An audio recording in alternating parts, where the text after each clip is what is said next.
Nicolas, partons ensemble sur les traces de la loutre, notre discrète voisine. Bonjour Nicolas. Bonjour Léa. Qu'est-ce que tu es venu faire ici?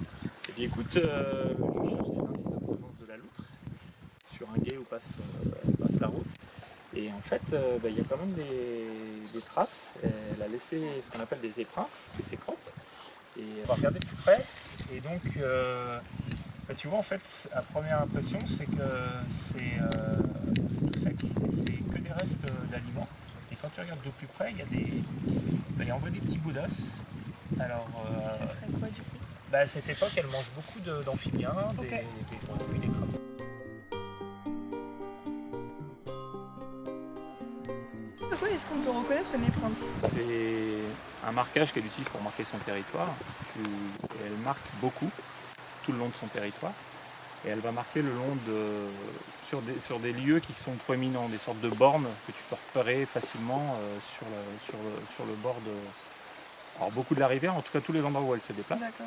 Donc des rochers, des grandes branches. Voilà, en fait l'idée, ce qu'il faut penser, c'est qu'elle marque, elle laisse un signal pour ses congénères. Ok. C'est-à-dire, moi je suis passé ici, alors dans ce qu'on appelle une épreinte, c'est-à-dire ses crottes, le nom épreinte c'est pour spécifique au loup, il y a des informations pour ses congénères, en particulier entre eux ils arrivent à différencier si c'est un mâle ou si c'est une femelle en fonction des odeurs. Et puis surtout elle marque pour dire voilà, ce territoire là est occupé et puis c'est moi qui suis chez moi ici. Et donc on les reconnaît donc avant tout aux endroits où c'est disposé. Donc voilà, c'est des lieux proéminents le long de la rivière. Ça va être des gros rochers comme on voit ici. Ok. Ça peut être des souches d'arbres, des troncs qui sont en bord de rivière. Tout ce qui en fait crée une rupture le long du cours d'eau et qui en fait visuellement va attirer l'œil. Donc si ça t'amuse de les chercher, il faut que tu regardes avant tout dans ces endroits-là.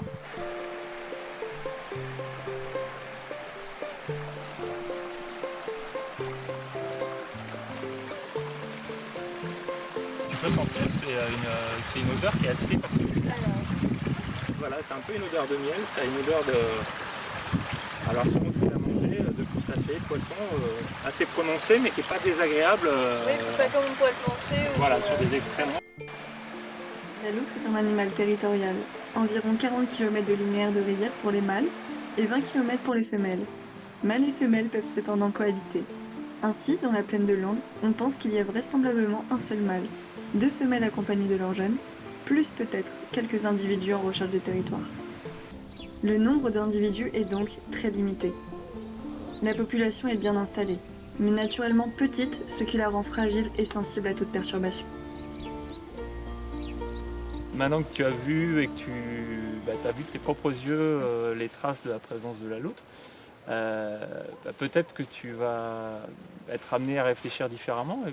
Qu'est-ce que ça change pour toi maintenant que tu sais qu'il y a une espèce comme la loutre qui est présente ici, qu'elle est ta voisine finalement sur ce territoire?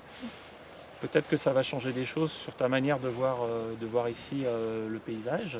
Ça donne une image différente peut-être de la qualité de ce territoire, mais aussi peut-être aussi une forme de responsabilité sur la manière dont on a d'habiter ce territoire. Et voilà, peut-être c'est quelque chose sur lequel on est tous amenés à réfléchir finalement. Et Complètement. il y a des espèces comme la loutre et puis plein d'autres espèces, mais c'est vrai que la loutre c'est une espèce assez symbolique pour ça, parce qu'on pense que c'est une espèce qui est vraiment liée au territoire très sauvage, qui est très rare et très sauvage. Et finalement, tu as vu, aujourd'hui on la trouve juste derrière chez nous, vraiment en bord de la route, derrière les jardins. C'est une population qui se reproduit, qui est bien installée aujourd'hui, mais qui est fragile du fait qu'il y a peu d'individus. Donc c'est à nous aussi d'en prendre soin, en tout cas d'y penser la manière dont on habite ce territoire. Merci Nicolas pour toutes ces belles découvertes, j'ai appris plein de choses aujourd'hui, je suis trop contente. Merci à toi. Merci à toi.